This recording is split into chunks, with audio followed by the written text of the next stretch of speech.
ഈ വേദിയിലേക്ക് എന്നെ ക്ഷണിച്ച സംഘാടകർക്ക് രാജ്യം നന്ദി.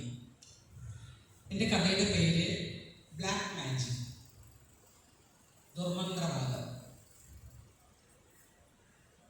കാത്തു ഉച്ചമയക്കം കഴിഞ്ഞ് കണ്ണു തുറന്നപ്പോൾ ജാലകവാതിലിലൂടെ അവളെ തൊട്ട് തലോടി മറയുന്ന അസ്തമയ സൂര്യൻ. പ്രസവ വേദനയേക്കാൾ വലിയ വേദന വിരഹവേദനയാണെന്ന് അവൾക്ക് മനസ്സിലായി. ഭൂമിയിൽ എല്ലാ ജീവജാലങ്ങളും പ്രണയത്തിന് അടിമകളാണ്. മറ്റുള്ളവരിൽ അസൂയ ജനിപ്പിക്കുന്ന രീതിയിലുള്ള ഒരു പ്രണയമായിരുന്നു കാത്തുവിൻ്റെയും മുത്തുവിൻ്റെയും.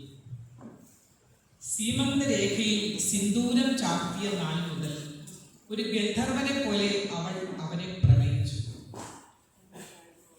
ഏതോ ശില്പി മെനഞ്ഞെടുത്ത ചാരുത അവളിൽ നിറഞ്ഞു നിന്നു. പനിനീർ പൂവിന്റെ പരിമളം അവളെ നിർമ്മലമാക്കി. മൗനം പൂക്കളായി നിന്നു. സഹോദരന്റെ കല്യാണം കഴിഞ്ഞപ്പോൾ മുതൽ അസൂയ മൂത്ത് ദുർമന്ത്രവാദം തുടങ്ങി. വിദ്യാഭ്യാസി ആനയെ മെരുക്കും പോലെ സഹനം തുടർക്കഥയായി. കുടുംബം തകർക്കുന്ന രീതിയിൽ പല ഉപദ്രവങ്ങളും ചെയ്തു തുടങ്ങി.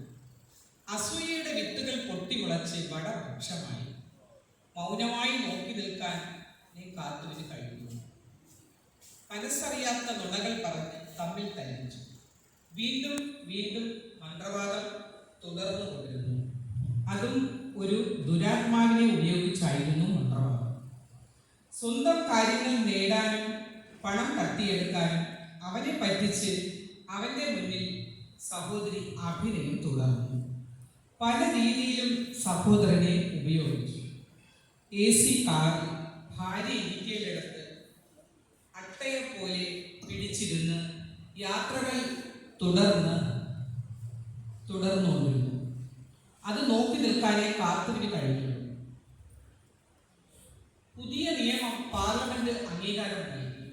BNS 107 ഭാരതീയ നിയമ സംഹിത അത് അംഗീകരിച്ചു. വിവാഹ ജീവിതത്തിൽ ശല്യപ്പെടുത്തുന്ന പ്രതികളെ അമ്മയായാലും സഹോദരിമാരായാലും നിയമത്തിന് മുന്നിൽ നിർത്തി തെളിവെടുത്ത് തക്കതായ ശിക്ഷ നടപ്പാക്കുവാനുള്ള നിയമം നടപ്പാക്കിയതായിരുന്നു കാത്തു സ്വപ്നം കണ്ടത്. ഈ സ്വപ്നം ഭരിക്കണം. സമൂഹത്തിൽ നല്ല ബന്ധങ്ങൾ വാഴണം. കാത്തുവിനെ പോലെ പെൺകുട്ടികൾ ഇനിയും ശിക്ഷിക്കപ്പെടണം. പിണക്കവും വഴക്കും ഉണ്ടാക്കി കുടുംബങ്ങളിൽ പ്രശ്നം സൃഷ്ടിക്കുന്നവരെ ആദ്യമേ ശ്രദ്ധിക്കുക. ആദ്യമൊന്നും ആരും അതത്ര ശ്രദ്ധിക്കാറില്ല. സത്യം മനസ്സിലാക്കാൻ എല്ലാവർക്കും കഴിയാറില്ല. ജീവിതം നഷ്ടപ്പെട്ട് ഒറ്റപ്പെടുമ്പോൾ മാത്രം ചിലർക്കത് കർമ്മഫലമായി തോന്നും. വിവാഹമോചനത്തിന്റെ വക്കിൽ എത്തുമ്പോൾ പ്രകൃതി ഒരു സൂചന കൊടുക്കും. നിനക്ക് ചുറ്റുമുള്ള ലോകം മാന്ത്രിക മായയാണ്. അത് നിന്നെ വിഴുങ്ങി തീരും മുമ്പ് നീ ഉണരൂ. ഒരു ദിവസം ദുർമന്ത്രവാദം ചെയ്തവർക്ക് തന്നെ തിരിച്ചറിയും. ശരീരം മുഴുവൻ ആദ്യം കറുത്തു കരുവാളിക്കും. ത്വക്ക് രോഗങ്ങൾ വരും. കഴുത്തിനു ചുറ്റുമുള്ള ഗ്രന്ഥികളിലും അത് മാറ്റങ്ങൾ സൃഷ്ടിക്കും. പിന്നീട് കരളിനെയും കിഡ്നിയെയും കാലുകളെയും അത് ബാധിക്കും. കാലിൽ മന്ത് രോഗം വരാൻ തുടങ്ങും. ക്രമേണ മന്ത് വളർന്ന് പരിച്ച് കാൽവിരലുകളിൽ പുണ്ണുകൾ പ്രത്യക്ഷപ്പെടും. കുറച്ചു നാൾ കൂടി കഴിയുമ്പോൾ ആ പുണ്ണുകൾക്കിടയിൽ പുഴുക്കൾ വരും. ഒരു ഈശ്വരനും പിന്നീട് അവരെ രക്ഷിക്കാൻ കഴിയില്ല. ഇതൊന്നും ദുർമന്ത്രവാദത്തിന്റെ ഫലമാണെന്ന് തിരിച്ചറിയാത്ത സഹോദരൻ ഒരു പാവയെ പോലെ തുള്ളിക്കളിക്കും. അഗ്നിസാക്ഷിയായി വേലി കഴിച്ച ധർമ്മപത്നിയെ വെറുക്കും. തങ്കം പോലെ തിളങ്ങുന്ന മക്കളെ മറക്കും. കുടുംബമേ മറക്കും. കാലം ഒന്നിനും കാത്തു നിൽക്കില്ല. യവനിക വീഴാറായപ്പോൾ, അസുഖങ്ങൾ ബാധിച്ചു തുടങ്ങിയപ്പോൾ, ശക്തി നഷ്ടപ്പെട്ടു തുടങ്ങിയപ്പോൾ മനസ്സിലായി ഏതോ മുള്ളുവേലി തന്നെ വലിഞ്ഞു മുറുക്കിയിരിക്കുന്നതായി മുത്തുവിന് അനുഭവപ്പെട്ടു. അങ്ങനെ തകർക്കാൻ കഴിയുമെന്നറിയാതെ മന്ത്രവാദത്തിന്റെ മുള്ളുവേലിയിൽ കൈകൾ അമർത്തി. കണ്ണുകളിൽ നിന്നും ചോര വാർന്നു. ഇരുട്ടിൽ തപ്പി നടന്നു. അനീതി കാട്ടിയ കാലത്ത് കൂട്ടുനിന്നവരെല്ലാം അകന്നുപോയി. കൊടും ചതിയല്ലേ ഞാൻ ആ പാവത്തോട് കാട്ടിയത്. ഏതു ഗംഗയിൽ കുളിച്ചാലും ഇനി മോക്ഷമില്ല. ഈശ്വരന്റെ CCTVയിൽ എല്ലാം പതിഞ്ഞിട്ടുണ്ട്. സൂര്യനും ചന്ദ്രനും അവരവരുടെ സമയമാകുമ്പോൾ തിളങ്ങും. ഒരു മഴക്കാരനും പൗർണമിയെ പൂർണ്ണമായി മറയ്ക്കാൻ കഴിയില്ല. നിയമം. ഇന്ത്യൻ ശിക്ഷാ നിയമത്തിൽ കല്യാണം എഴുതി ചേർത്തു.